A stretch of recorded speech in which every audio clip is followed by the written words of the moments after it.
Good evening, everyone. Welcome to the Strategies for Success workshop. This evening, you will receive key information, I should say, from the faculty and staff members who are here this evening to make sure that we have provided the tools and resources for you to be successful as a student at Kaiser. So the information that you receive, we do want you to take notes, or if you have questions, do not hesitate to put your questions in the chat. We will answer your questions. This is for you as a student to interact with us, and we want to make sure that we're providing the information that you need to know to start your journey at Kaiser as a student working towards the degree that you are pursuing. So I am Dean Reed, the Dean of Academics here at the campus. You also have this evening Dr. Persons, who is a faculty member in our general education department.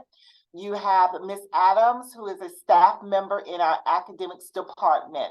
So we're here to provide the information that, like I stated, that is given to you in your guidebook, but to also just go through it with you and answer questions to help you start here as a student at Kaiser. So we have quite a few objectives that we're going to cover this evening. So upon completion of this course, you as a student should be able to set realistic goals, that is short and long-term goals. Also, you will be able to develop effective time management tips and techniques as a student that will help you not only in the classroom, but outside the classroom in managing what you need to do to have a balanced life. And also the skills that you hear today will help you as a college student know the difference or know how to achieve the skills that are required in your classroom, like active reading, knowing your learning style, knowing your professor's teaching style, also Blackboard basics, and also study techniques. We want you also to be able to apply all the skills to help you know how to go about evaluating outcomes and decisions that are required of you as a student, and also how to utilize effective problem-solving skills, because you're going to be challenged in many of your classes, and you just need to know how to navigate what is required of you as a student. So those are the objectives and learning outcomes that you will be able to take away from this evening's workshop. So I'm going to start with time management. In the chat, I would like for you to type whether or not you feel that you have a great sense of knowledge or understanding how to go about managing what's required of you on a day-to-day basis. You know how to manage your time. You know what it takes to manage your time as a student, as a parent, as a worker in the workplace. How many of you feel that you know how to go about managing your time effectively? Just type it in the chat, yes, no. Do I have any responses? Yes, okay, that's Kayla. Brittany said yes. Okay, I see Megan, okay. Okay, everyone has said yes. Okay, I'm glad to hear that. That is so cool.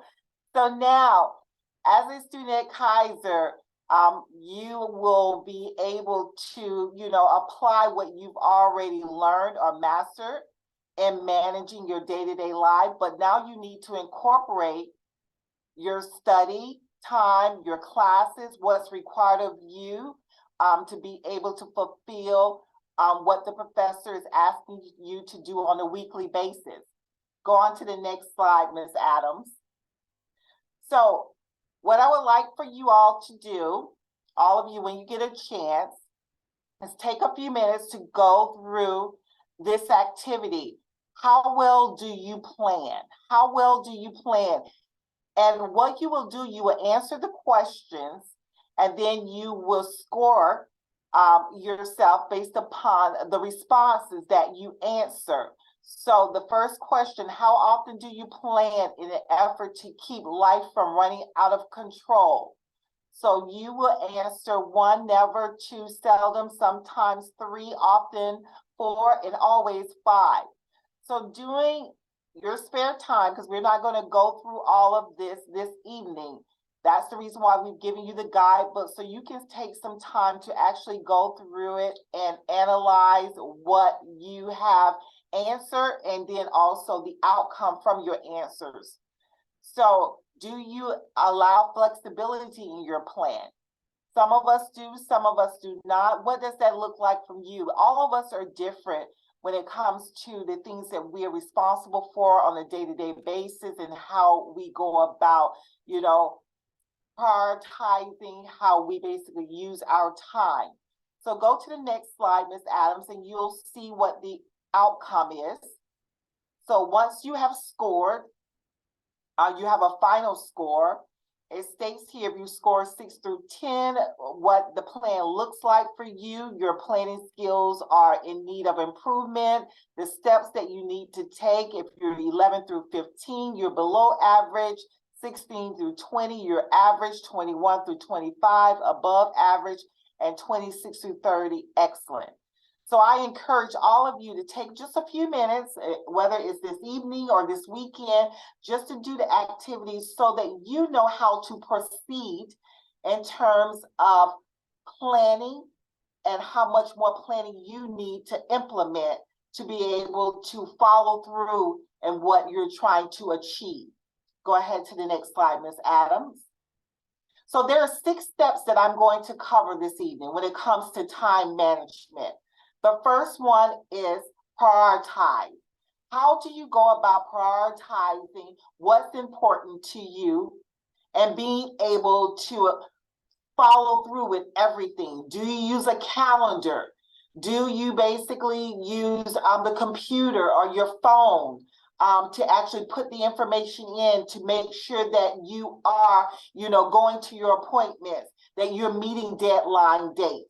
So knowing how to prioritize is so important, because you need to know what's first, what's second, what's third, what can I put off a little bit later, but I still need to do it, okay? So you want to make sure that when you're thinking about everything that needs to be done, how do I go about, accomplishing it? What's my number 1 priority? And then start working your list of things that need to be done. Step 2, a plan. What is your plan? Okay, so now you have to have a plan in place. You've identified everything that you need to prioritize. Now, what's the plan to actually get it done? Okay, here in the slide, it states, add it to your calendar, your study time, your reading time, your schoolwork due date, add it into your time management plan. So what's your plan of action? If I'm giving a homework assignment and it's due at the end of the week, okay, I'm going to look at how much needs to be done to complete that assignment. Will this assignment take me more than 1 day? Will it just take me, a couple of hours? So what is the plan that you're going to put in place to ensure your success and what you need to do? Step 3, manage stress. We all get overwhelmed because there is a lot that we're responsible for on a daily, weekly, and a monthly basis, okay? And it states here in the slide, there is only so much time in a day, and we all know that. That's why you have to be able to take a step back, think about what you need to do, how to do it, prioritize, plan, so that you're not stressed, you're not overwhelmed, that you can actually get this done. You can basically work towards what is required of you. We all get off course. We all sometimes need to find a way to get back on track. So don't allow yourself to get stressed out.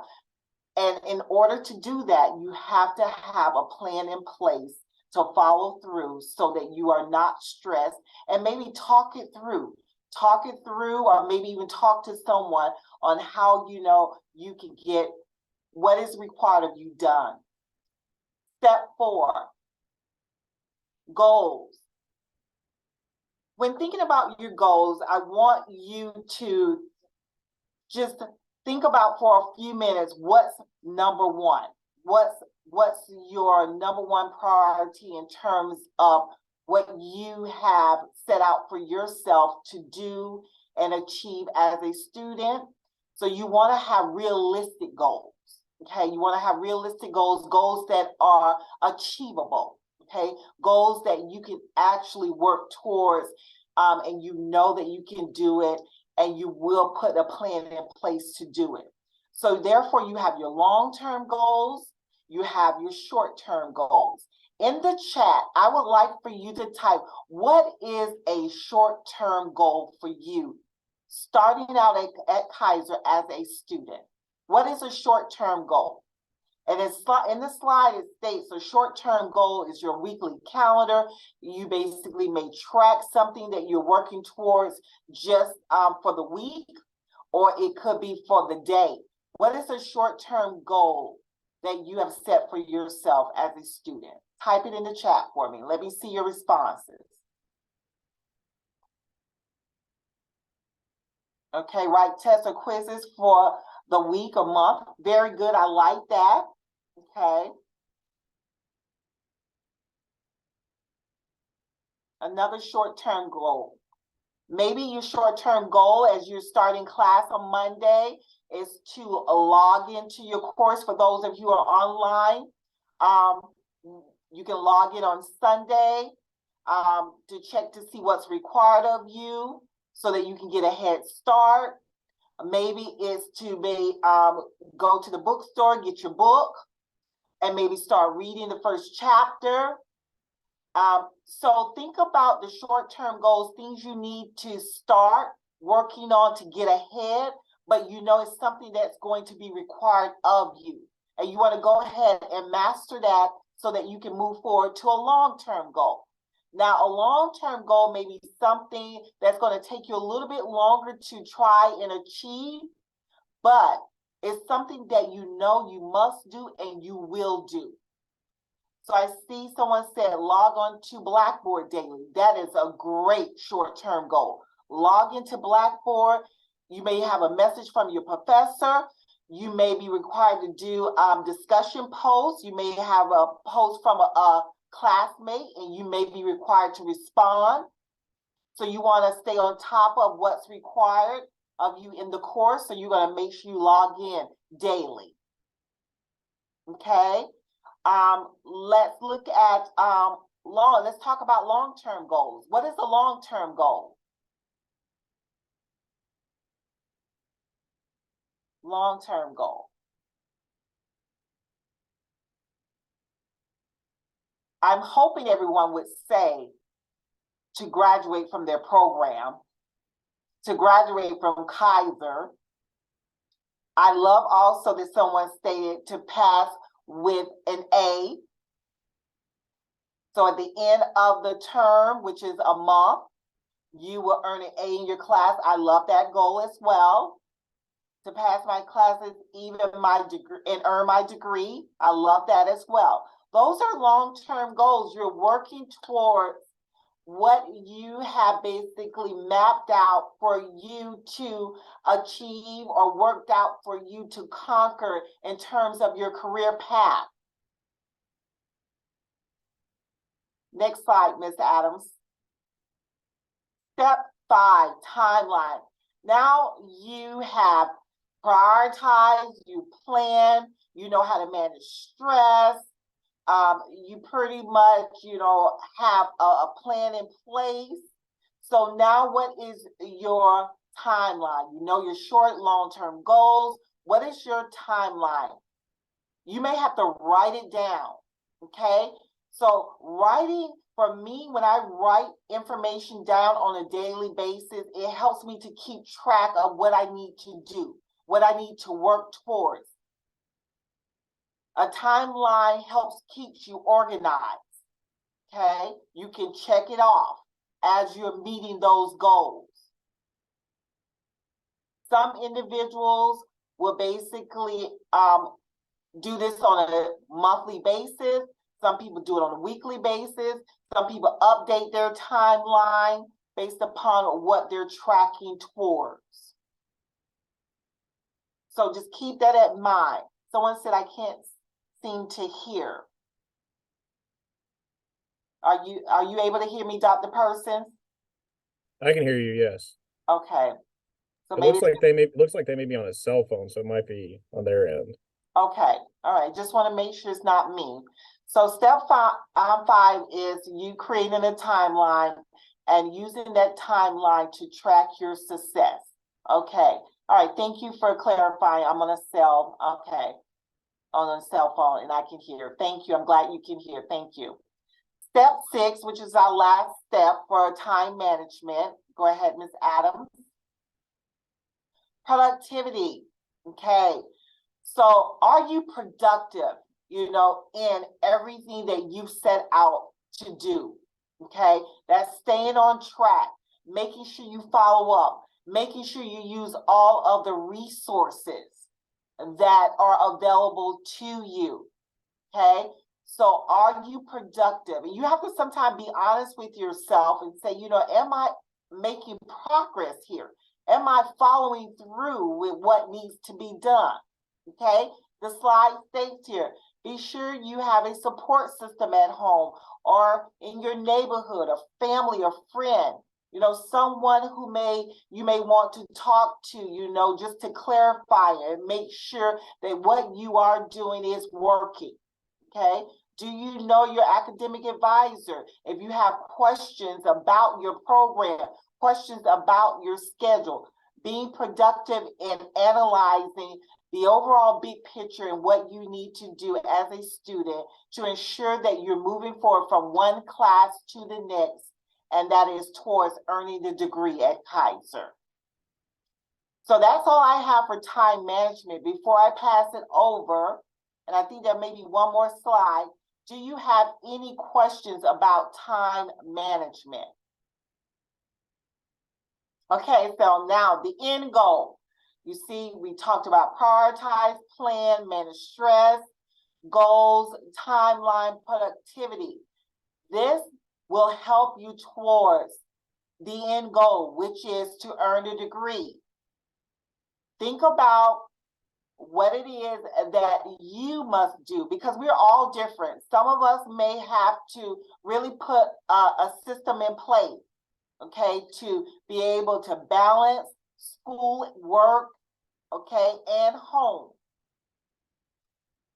And the slide states, complete this affirmation. I will complete my degree, my blank degree, by utilizing these 6 steps. These steps are very important because it will keep you on track towards working to complete what it is that you map out in your timeline. Okay. Every day I create a to-do list and I try to check it off, follow through, and then I'll go back and make sure that what it is that I know must be done, must be completed, must be submitted, is done. If not, then I'll go back, look at it, and how do I achieve this? How do I get it done? And we all do that on a day-to-day basis, whether you're in school or you're at work, or maybe you're at home just trying to take care of the day-to-day business needs within your family. Okay. Last slide, or is it that, Ms. Adams? Okay, so here's another slide that shows, pretty much how one goes about spending most of their time. Okay, time spent, throughout the day, time spent throughout the week. So the number of hours, as you can see, sleeping, 49 hours spent per week, 49 hours per week spent sleeping, which is 29%. So think about how you're going to spend your time. That's why time management is so important. How are you going to spend your time to be able to do your homework, reading assignments, prepare for your class, prepare for your exams, your quizzes, also spend time with family, have a little bit of entertainment or social life. You have to work.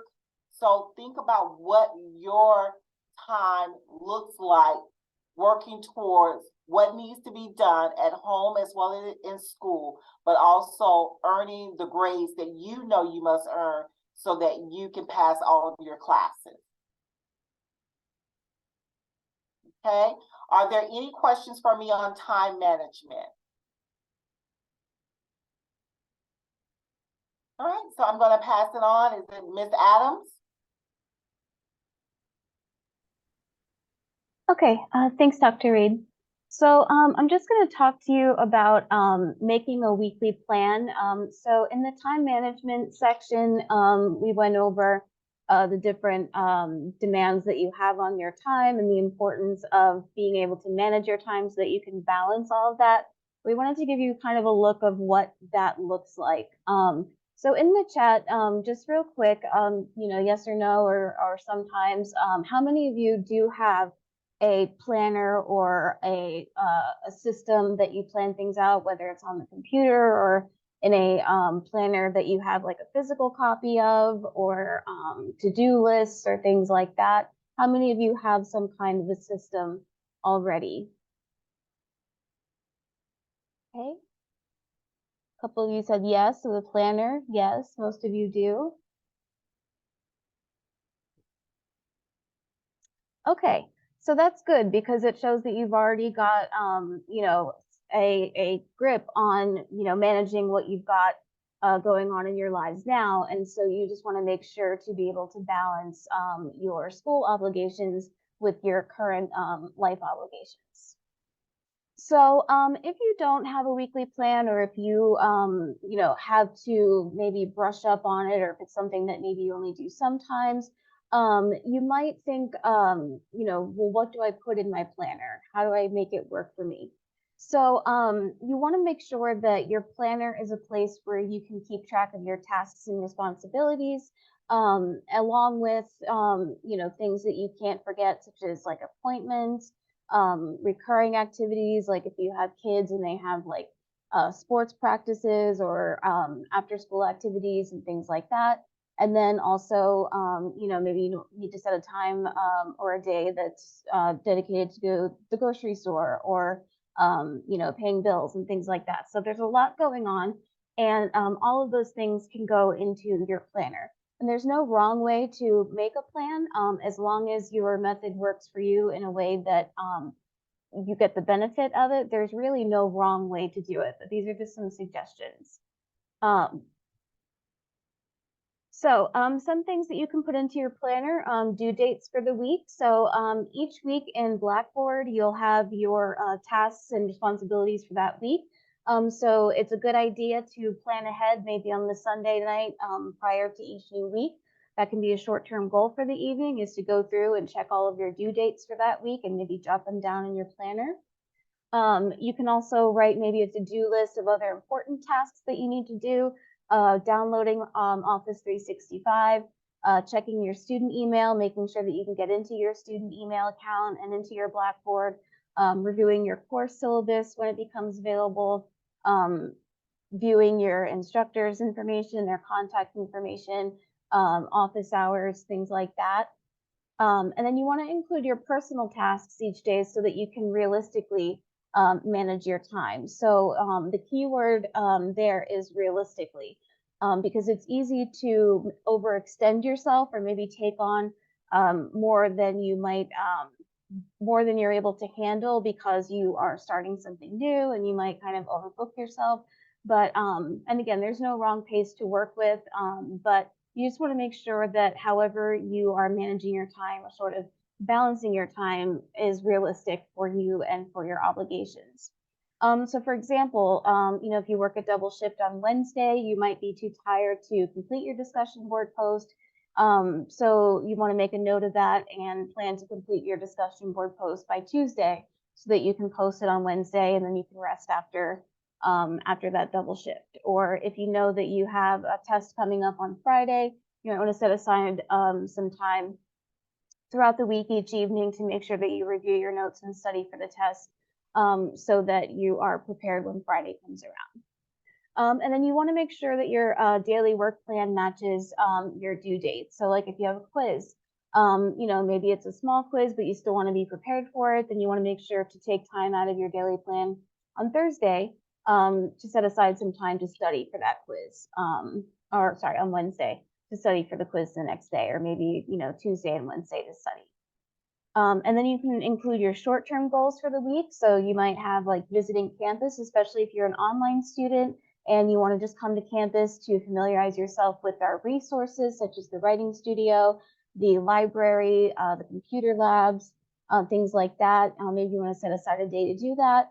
You can also set aside time to review the library website and their database. If you know that you have, something that's coming up, maybe we're a little bit into the semester or into the term and you're having a little bit of trouble in your class, so you know that you need to reach out to a tutor using our TLC, then you might want to jot that down as well, set aside some time for that. And then anything else that you feel is important or that you need to remember for the week, such as, again, if you're on an online class, you'll have a Kaiser Live session. And then you want to make sure that if you can't make that Kaiser Live session, whatever time it is, that you write down to view the recording afterward and things like that.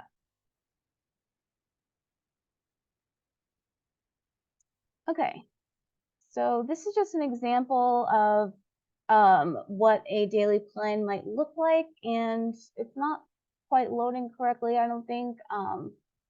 Can you all still see me? I'm here. Yes. A thing just popped up saying my connection was unstable, so I didn't know if I was not in there. So okay. But yeah, so it doesn't look like this loaded completely all the way, but you have a version of this in your Strategies for Success guidebook, and this is just the very basic layout for the week. So you have space to put the date of the start of the week and then the term number. So we're coming up on summer D. And then each day of the week has a space, either you can use lined or unlined, where you can write that day's tasks and responsibilities. There's also a space on the side where you can jot down some of your priorities that don't necessarily have a particular day assigned to them, but that you want to make sure that you get done during the week. And then there's also some space to jot down some things that you want to remember for next week. So if you know you have a paper coming up next week, then you might want to jot down, remember to reach out to Writing Studio or something like that the following week. So this is just an example of what it might look like when you have filled out your planner. This one uses different colors for different assignments. And again, you can kind of organize it however, whatever way works for you. But reminders and tasks, that things that you need to do to start the course, such as complete your course certification, complete your pre-test, review your syllabus, things like that are in purple. You have studying and other miscellaneous tasks like visiting the library website in orange, and then things that are actually due that have due dates are in red. So again, you can make it however it works for you. If you are a more like a very visual person, you can even use like a literal calendar. You can do to-do lists.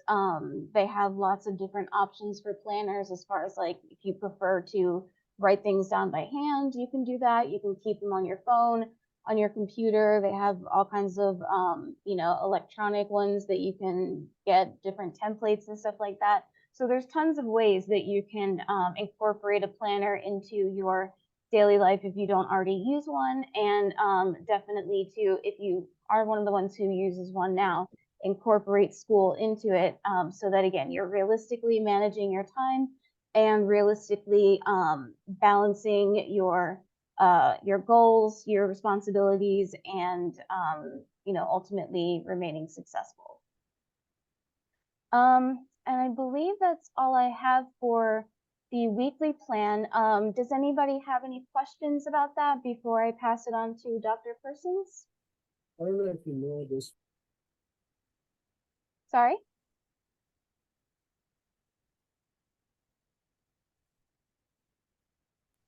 Sorry, I had, so for active reading and note taking, one of the big things that you hear about when people start talking about how do you learn and how are you going to process information, you hear things like, are you a kinesthetic learner? Are you a read write learner? Are you a auditory learner? You hear these different learning styles, and those hold true to a certain extent, but they also don't. So you have to be careful. So one of the first things I kind of want to start off by saying is that don't pigeonhole yourself when it comes to taking notes and learning in class, right? It's one of the big things to think about. You may really like drawing pictures, but it's still important to write out notes. You may enjoy reading the textbook, but it's important to make your outline from the textbook as you go. Try multiple styles, find what works for you, do those things that work best for you and that help, but also don't pigeonhole yourself into too narrow of a gap. You can go ahead and change the next slide.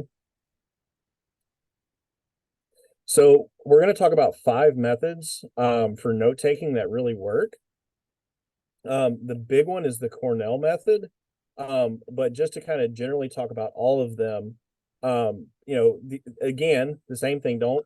Not everything has to be done the exact same way. You don't necessarily have to do the exact same thing as the person sitting next to you in class. Find what works for you, try different styles, and pay attention to the format of the class you're in. If you're taking a chemistry class, you're going to take notes differently, and you may take notes differently than if you're in an English composition class, and you'll do things a little bit differently if you're in an intermediate algebra class.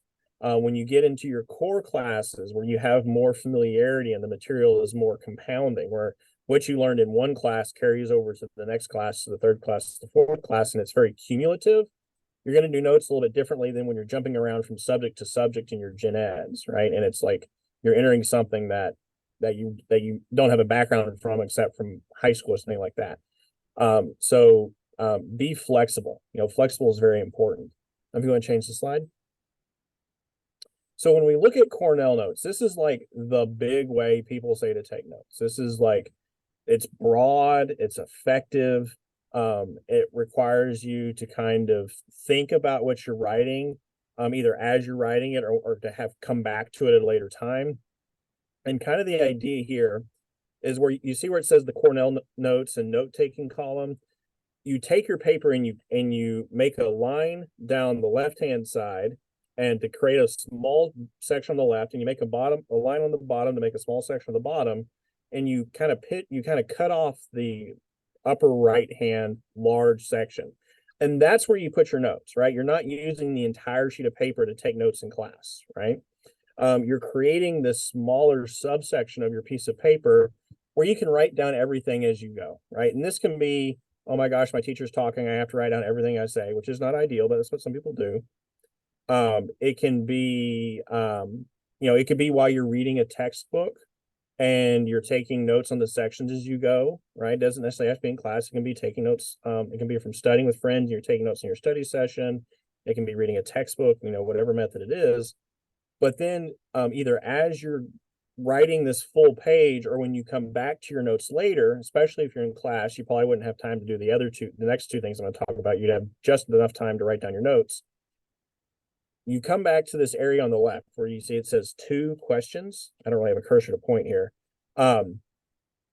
That's where you're going to write. Thank you. That is where you're going to write the big ideas, the concepts, right? So you can put your concept out and you can kind of point to and show the areas within the main section of notes where you're taking notes during class or as you're reading the textbook. And you can it kind of forces you to reread and say, okay, what was important about this? How do these things connect together, right? What am I trying to get out of this as an overall message? So you're kind of putting those conceptual things there. And down at the bottom of the page, it's where it says summary. You're putting, what were the notes about? What was this, this chapter on thermochemistry is talking about how energy is used in reactions. Today we talked about this one particular short story and how the history of the Civil War influenced the way people wrote about, the countryside. So you're summarizing kind of what that page in notes is about. And it's a really effective method. Again, it requires critical thinking, which is a major thing. People have the bad habit of just writing things down and not thinking about what they're writing.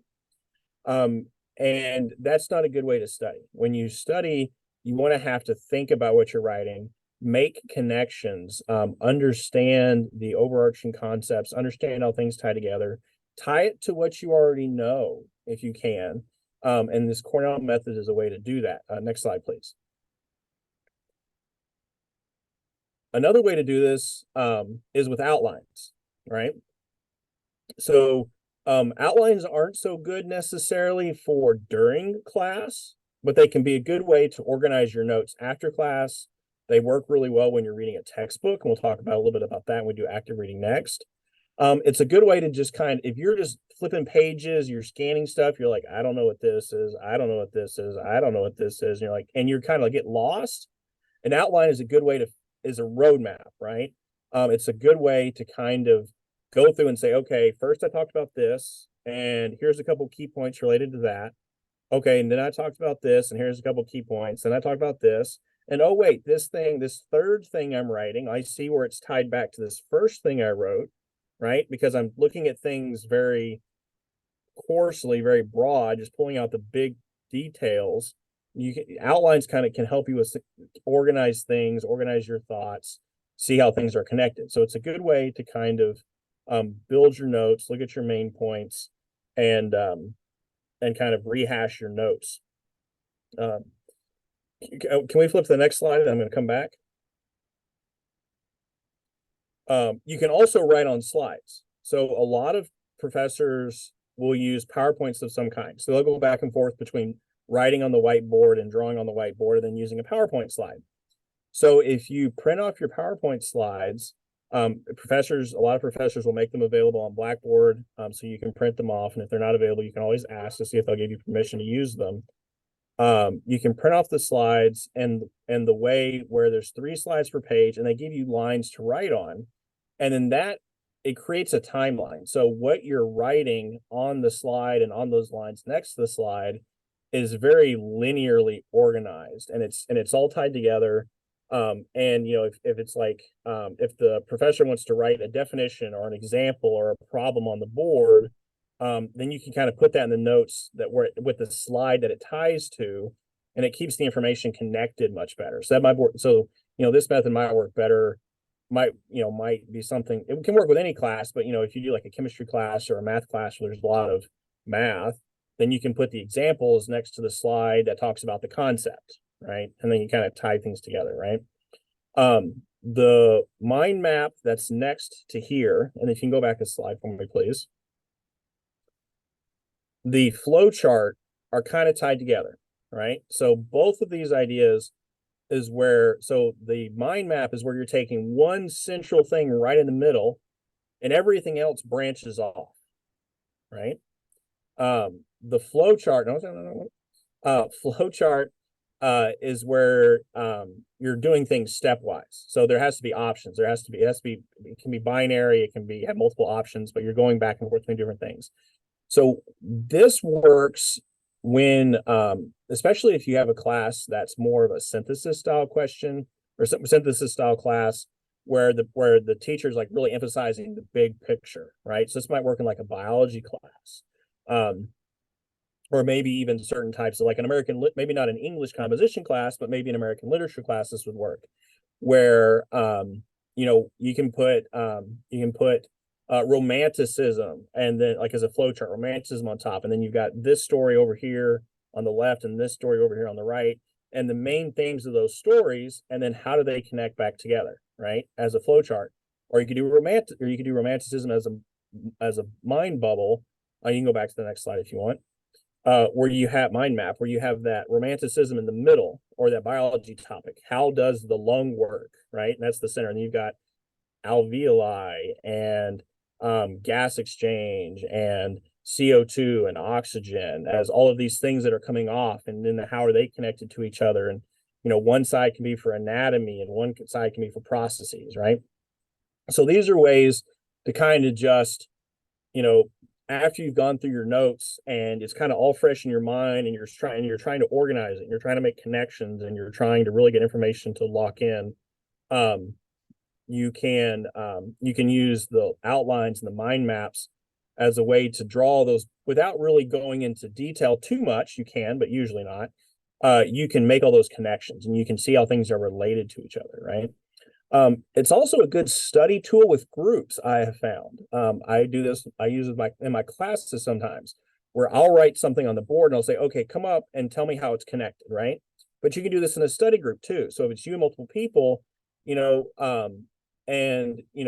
some of you may remember some things and some of you may remember other things. And if you use a mind map, that lets everybody pool their knowledge, right? Where doing an outline or just looking over your notes may not recognize that you're not that together you have the whole picture, but individually you don't. A mind map shows differences like that. So it's a good way. Concept mapping is good for groups. Next slide, please. Active reading, right? You have to do more than just take notes. Most of your classes are going to require reading of some kind. Every class book is going to have a textbook, right? And textbooks are really dense, and they can be very hard to read, and they can be very daunting to read. So one of the biggest things you want to do is you have to kind of take that plunge, right? So open up your book to the chapter, and don't sit there and say, okay, I'm going to open it up and I'm going to immediately start reading, and I'm going to read until I'm done, right? That's this isn't a storybook, right? Look over it first. What's the chapter about? What are the chapter headings, right? What is it telling me about the kind of information I'm going to learn? Let me look at the graphics. Let me look at the pictures, right?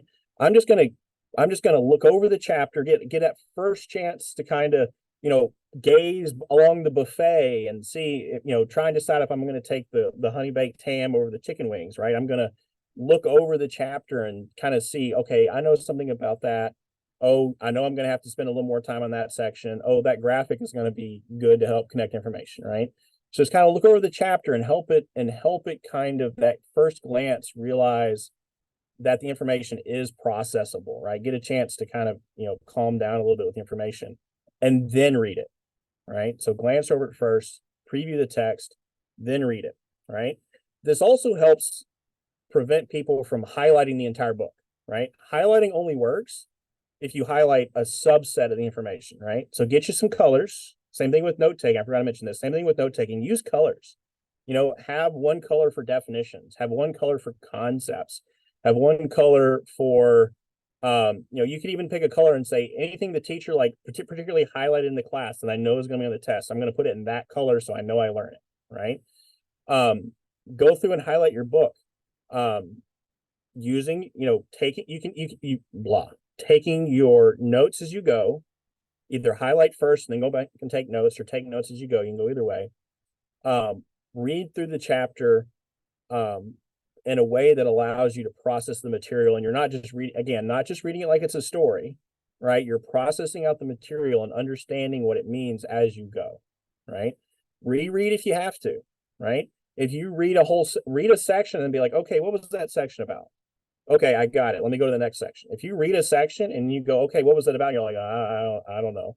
I know I read something, but I don't know what it was, right? Then reread it, right? Or if you tried highlighting it, we'll go back and outline it real quick, right? If you feel and the other thing people do, let me mention this, is they feel like, oh my gosh, my teacher told me I have to read 3 chapters tonight and for class tomorrow. So I'm going to go home and I'm going to sit down and I'm going to read all 3 chapters in a row, right? Okay, you have 3 chapters you have to read, but take breaks, right? Read for a little bit.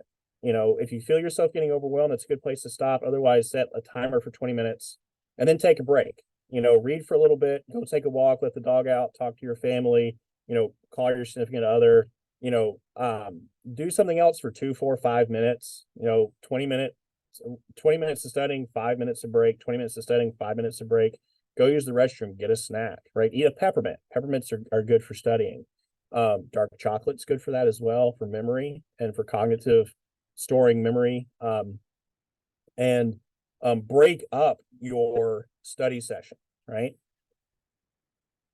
You don't want to break up your studying with your phone necessarily, right? So don't read a chapter and then, oh, my phone's buzzing, I'm going to go spend 5 minutes on Instagram, and then read for a little bit, oh, my phone's buzzing, so let me watch a couple TikTok videos. That doesn't help as much, right? You have to be not consuming media, right? Do something other than consume media between your studying, because studying is just a different form of the same thing. And your brain becomes very is very attention seeking when you're consuming social media. And you're not locking the studying away, right? You need to do something else, something more passive if you can, during those breaks. Next slide, please. I think this is something I already said. Okay, so yeah, so here, this will be easy to read in the material that Miss Adams sent out. Just to pick out a couple of these reading strategies. You know, you write your own questions as you read through a chapter, right? If there's something you don't really understand, write it down, right? What in the world does passive absorption of materials mean, right? And then later on, come back to it, try and figure out the answers. Let me reread the chapter.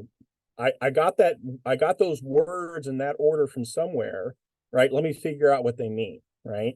If the teacher, you can even do this with your notes. So the teacher's talking about a subject and you're writing down notes, and he says something, you're like, I have no idea what he just said. Write it down.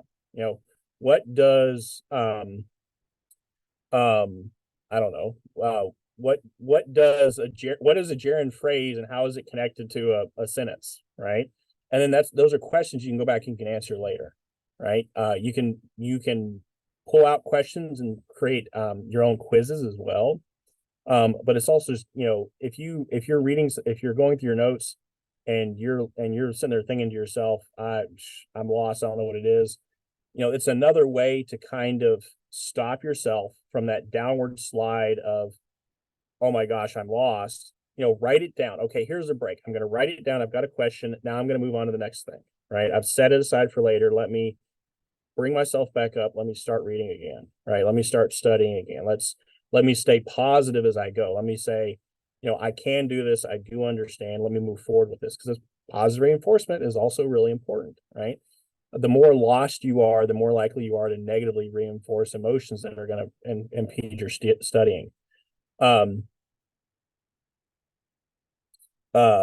yourself in rewards. I've seen people, I knew a lady back in the day when I was in school who would put candy bars in her reading while she was in her textbook while she was reading. And so if she finished a certain number of sections, oh, now I get to eat a candy bar. And you read a few more sections and, oh, now I get another candy bar. Or, you know, say, you know, I haven't talked to my grandma in a week. So when I read this, I'm going to, you know, study for a little bit, and my reward is I'm going to call my grandma, right? You know, give yourself rewards, figure out some way to do it. Be like, oh, I got a new kitten.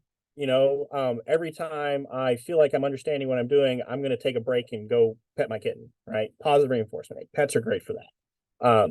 So, you know, try and do things like that. Anything you can do to kind of keep yourself on track, keep yourself thinking positively, and to create positive relationships in your brain with information. Right. So I know that was a lot of talking. Does anybody have any questions? Right. What kind of study method do you think you would try? Who out there thinks that they're going to try the Cornell method? Who likes the idea of the memory maps? What methods might you try? You like the outline? Awesome. I personally am an outline person. I love outlines. I outline everything. And then because they're so easy to build, they're so flexible, they're so easy to build off of.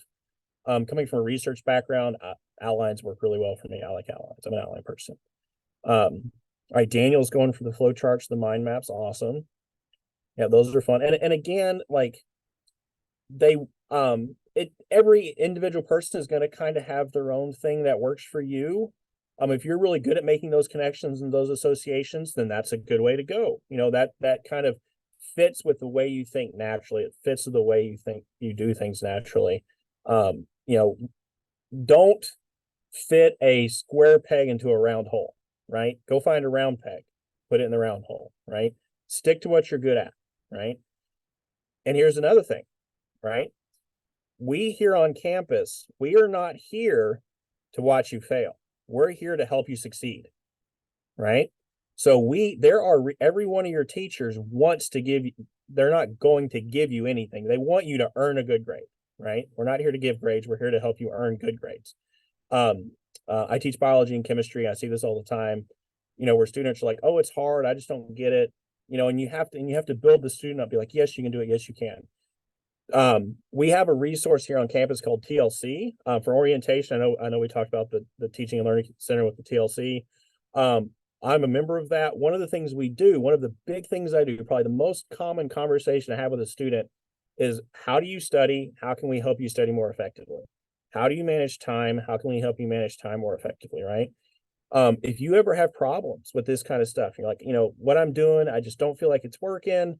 It worked for the last class, it's not working for the class I'm in. Even for you online students, how do I manage this asynchronous environment, right? We will help you here on campus. Reach out to us, reach out to TLC, and we will help you, right? We are here for you. Take advantage of it. All right, that's all for mine.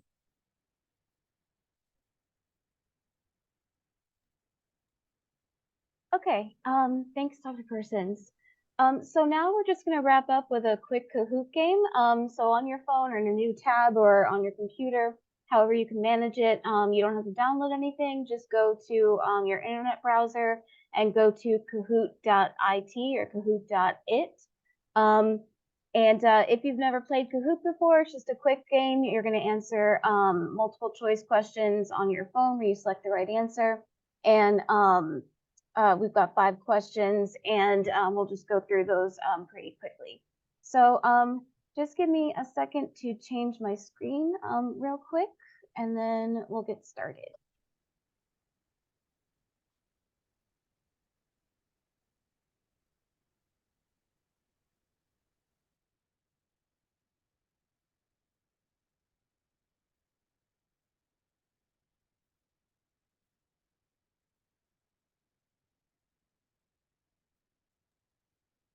And while we're waiting for Ms. Adams to get set up, for those of you who logged in a few minutes after we started and you did not have a chance to type in your first and last name in the chat, please do so along with the program that you're pursuing. That's your first and last name and the name of the program that you're pursuing, so that we can make sure that you receive a certificate for today's workshop. Okay, so once you've gone to kahoot.it on your internet browser, you're just going to enter the game pin, which is at the top of the screen. It's 8028921.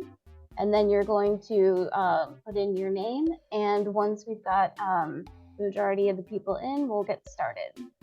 And again, if you can't participate for any reason, if you're kind of on the go or whatnot, you can definitely just listen, because the questions will benefit you as well. Okay, we'll just get started in maybe about 10 seconds. So give everyone a chance to join.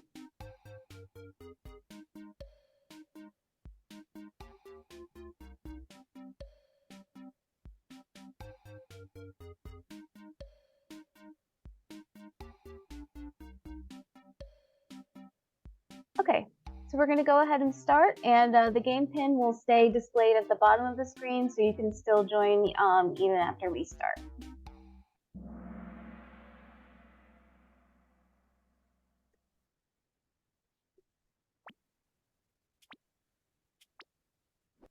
All right, question number 1. To prioritize means to. What does it mean to prioritize?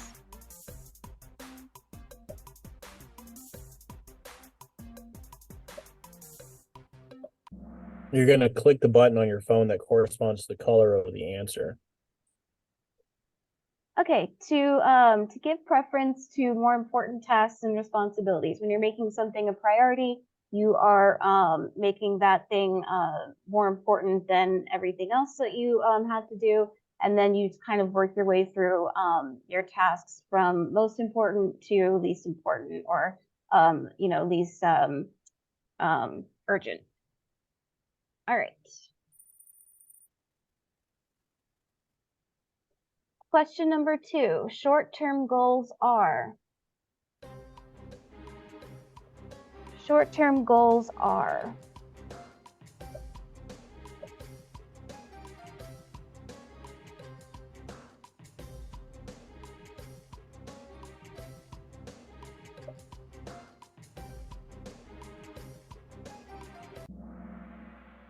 Okay, so these are things one wants to accomplish in the near future. So a few of you picked the daily tasks you must accomplish throughout the day. Your short-term goals can definitely be daily tasks, but you're not required to, have one every single day, or you don't have to limit yourself to just one day of a timeline.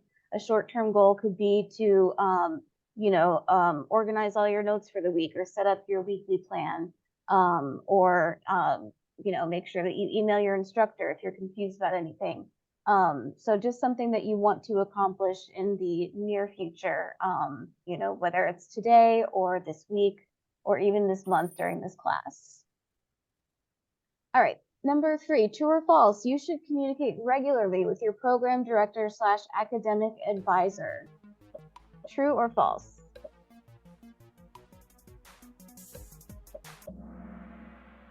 True, right. You definitely want to communicate regularly with your program director. Your program director is your academic advisor. So if you're having trouble, if you need help with anything, reach out to them, make sure to be in communication, and they will do whatever they can to help you.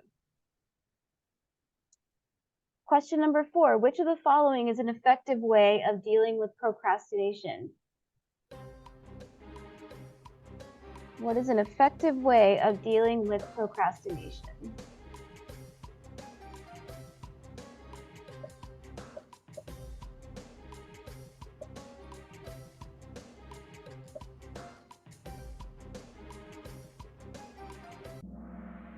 Okay, so break large tasks into small pieces. So as you're managing your time, as you're prioritizing, if you're overwhelmed and you find yourself putting off starting something, once you break up whatever the task is into smaller, more manageable pieces, you'll have a much easier time getting started.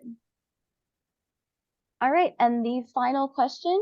All of the following are examples of discussed effective note-taking methods except.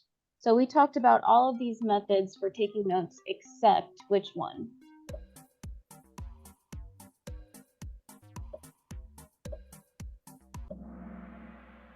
Making flashcards, right. So you can definitely use flashcards for note-taking, and especially for studying things like vocabulary, the basics that you just want to run through really quickly. We just didn't discuss it tonight. And Kev, if I can Okay. say something real quick, sorry. Sure. Flashcards are a really good strategy for memorization. The reason that we don't emphasize flashcards is because they're really only good for memorization, not for connection. So if you have a class like anatomy and physiology where it's really important that you know a whole bunch of terminology quickly, flashcards are your best bet. But when you start trying to make connections between things, outlines, mind maps, things like that are much preferred. Exactly. Okay, so congratulations to Alexis, Jen, and Daniel, and nice job to everyone. Thanks so much for participating. I'm going to go ahead and turn it back over to Dean Reed for closing comments. So thank you all for participating. Great job. Our winner is Daniel. So Daniel, are you here on campus Monday? You can type it in the chat. Okay, so come by the academics office to see me for your prize. And I would like to thank everyone for participating. If you did not, as I stated earlier, type in your first and last name in the chat. Please do so before we end this session. We also need to know the name of the program you're pursuing. All of you will receive a certificate for participating in today's workshop, Strategies for Success. You all should have a guidebook, so please take some time this week to go through the guidebook to complete the activities. And if you have any questions for next week or throughout your journey here at Kaiser, do not hesitate to reach out to your program director, which is also your academic advisor. And you can also contact someone who is part of TLC, that's the Teaching Learning Center. We're here to help you in any way that we can. Before we end, are there any questions? Is there anything that we can answer for you? Any questions at all? If so, type it in the chat. Don't be shy. Just as a reminder, as we're waiting for any questions, make sure that you log into your class on Sunday evening. It's not available in Blackboard yet, but it'll be there on Sunday evening. Make sure that you log in to view your syllabus and your expectations so that you are ready to go on Monday.